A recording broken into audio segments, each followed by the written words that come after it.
The wedding hall shimmered like something out of a fairy tale. Gold chandeliers, white roses on every table, and the faint sound of violins playing a romantic tune. But all I could see was the small, lonely table number clutched in my trembling hands. Table 14, the table farthest from the dance floor, tucked behind a pillar near the kitchen doors. I didn't need a map to know what that meant. It was the reject table. The place for the ones who didn't fit anywhere else. And somehow I, the sister of the bride, had ended up there, and my name is Hannah Carter. And that day, at my sister Lydia's wedding, I was the official family embarrassment. Lydia and I had always been different. She was the golden child, the perfect daughter with perfect timing, perfect hair, and a perfect fiancé. And me.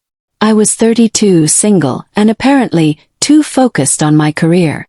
Or at least, that's how Lydia liked to introduce me.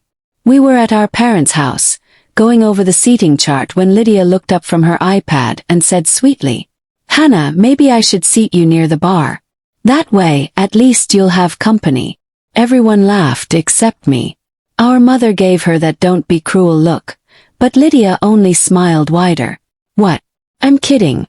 She loves wine." That was my sister, the kind of person who wrapped cruelty in silk and called it humor. She called me at 7 a.m.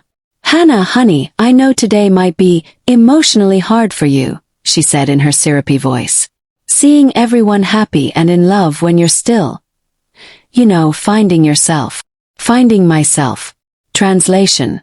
Still single, still alone, still the disappointment. Just promise me one thing," she continued. "Don't flirt with the groomsmen. I don't want anyone to feel sorry for you." I wanted to hang up. Grand View Manor, the name said it all. Golden chandeliers, glass ceilings, marble floors, and 1,000 smiling faces, none of them mine. I'd spent weeks choosing my dress, a simple navy gown that made me feel elegant but not flashy. When I walked in, Lydia's maid of honor, Marion, came toward me holding a clipboard and an expression that looked like pity disguised as kindness. "Oh, Hannah. Table 14, right this way." I followed her, each step heavier than the last. And when I finally reached my seat, I saw who I'd be spending the evening with. An elderly great-aunt who complained the music was too loud, 2 of Lydia's single co-workers scrolling on their phones, and an empty chair that somehow made the loneliness louder. When Lydia made her grand entrance, the room erupted in applause. She looked breathtaking, and for a moment I forgot all the bitterness. That was until she spotted me and smirked. She knew. She loved that I was sitting alone. But I didn't. Because despite everything, she was still my sister. Later that evening, Lydia pulled me toward a group of Richards, her husbands, relatives. "Everyone, this is my sister Hannah," she said cheerfully. "She's our little career woman. So focused on work, she hasn't found anyone yet." The group chuckled politely. A well-dressed older woman patted my arm. "Oh dear, don't worry. There's someone for everyone. Have you tried joining a church group?"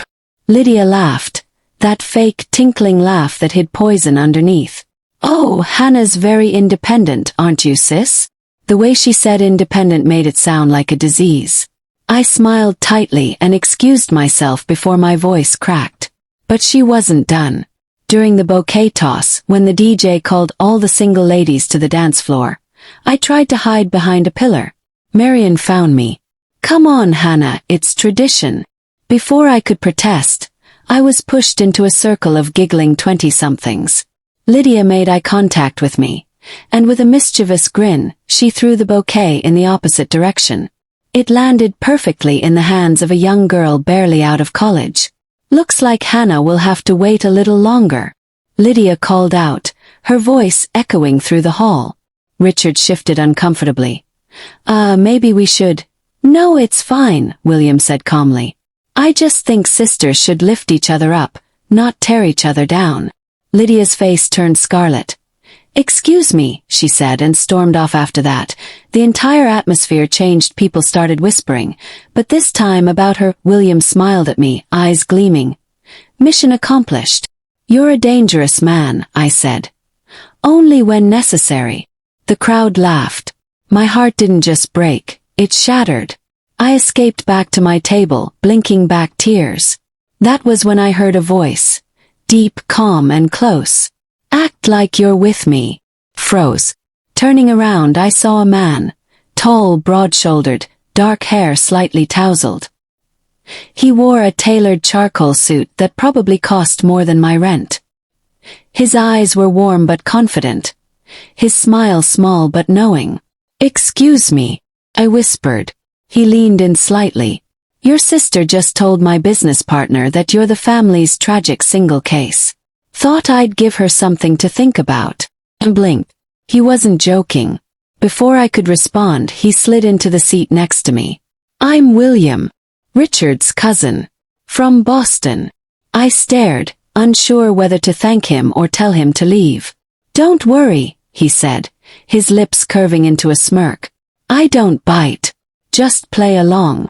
And just like that, everything shifted. He placed his hand gently on the back of my chair. Not too close, just enough for people to notice. I followed his gaze. Lydia had stopped mid-conversation with the wedding planner. Her eyes darted between us, her expression flickering with surprise. "She's watching," William whispered. I swallowed a laugh. "Good," I murmured. Lydia wasted no time. "Hannah, I didn't know you knew William," she said, approaching us with her bridal train sweeping dramatically. William didn't miss a beat. "Old friends," he said smoothly. "We lost touch for a bit." "Really?" Lydia's voice was tight. "Funny, Hannah never mentioned you." "I like to keep my private life private," I said, meeting her gaze for the first time all night. "You know how I am." Her smile faltered just a little. "Well, isn't that wonderful?" she said before turning away. William chuckled under his breath. "She looks like she just swallowed a lemon." I grinned for the first time that evening. "You have no idea how satisfying that is." "Oh, I can guess," he replied. William and I spent the rest of the evening together, laughing, talking, and pretending to be the couple everyone suddenly envied. But somewhere in between the laughter I realized he wasn't really pretending anymore. He asked about my work, my travels, my favorite books. He listened, really listened, in a way no one at that wedding ever had. "You're not what your sister described," he said softly. "And what did she say?" "That you're too proud, too picky, too career-obsessed. But I think you just know your worth." My heart skipped. "You're good at this." "At what?" "Making someone believe again."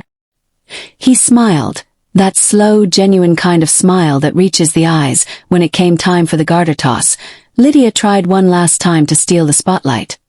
"William, you can't join. You're not single." He grinned. "Actually, but maybe not for long." And when Richard threw the garter, it landed right in William's hands. The crowd cheered. Tradition said he had to place it on the woman who caught the bouquet, but the girl had already left. "Looks like we need a volunteer," the DJ joked. The guests started chanting my name. "Hannah! Hannah!" William looked at me with a teasing smile. "Shall we give them a show?" I laughed, really laughed, for the first time all night. "Why not?" He knelt before me, sliding the garter gently onto my leg as the crowd erupted in applause, and for that brief moment, it didn't feel fake at all. When the night finally ended, William walked me to my car.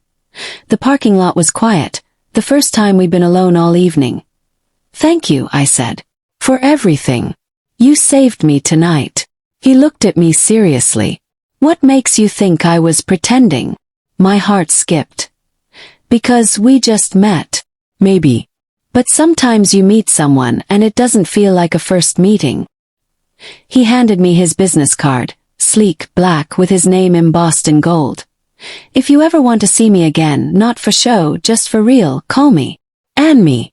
"And if I call tonight?" I asked softly. He smiled. "Then I'll answer." If I call tonight?" "And if I call tonight?" I asked softly. He smiled. "Then I'll answer." 3 months later, I did call him. Once. Then again. And again. 3 months later, we were officially dating. 6 months after that, we moved in together. And exactly 1 year after Lydia's wedding, William proposed to me in the very same hotel where we met. When Lydia received our engagement announcement, her reaction was priceless. The woman who once pitied me for being alone now had to watch me plan my own wedding, with a man wealthier, kinder, and more genuine than her own. But the real victory wasn't about proving her wrong. It was about finally realizing she never got to define my worth in the first place. Our wedding was small. Just close friends and family, no seating charts, no humiliations, no fake smiles. When Lydia gave her maid of honor speech, she talked about how she'd always known I'd find love someday. I almost laughed, but I didn't. Because I had already forgiven her, not for her sake, but for mine. When I looked across the room that night, I caught William's gaze. That same warm smile that had saved me a year ago. He raised his glass, and I felt tears prick my eyes. "To love," he said softly, "and to the sister who made sure I found you. And that's the truth." Lydia's cruelty, her petty need to humiliate me, it all led me to the love of my life. Sometimes the people who try to break you end up being the reason you're rebuilt stronger. She wanted me to look pathetic that night. But fate had other plans. Because while she was busy trying to make me feel small, the universe was busy writing my happily ever after. Sometimes the best revenge is being loved loudly by someone who sees your worth when everyone else refused to.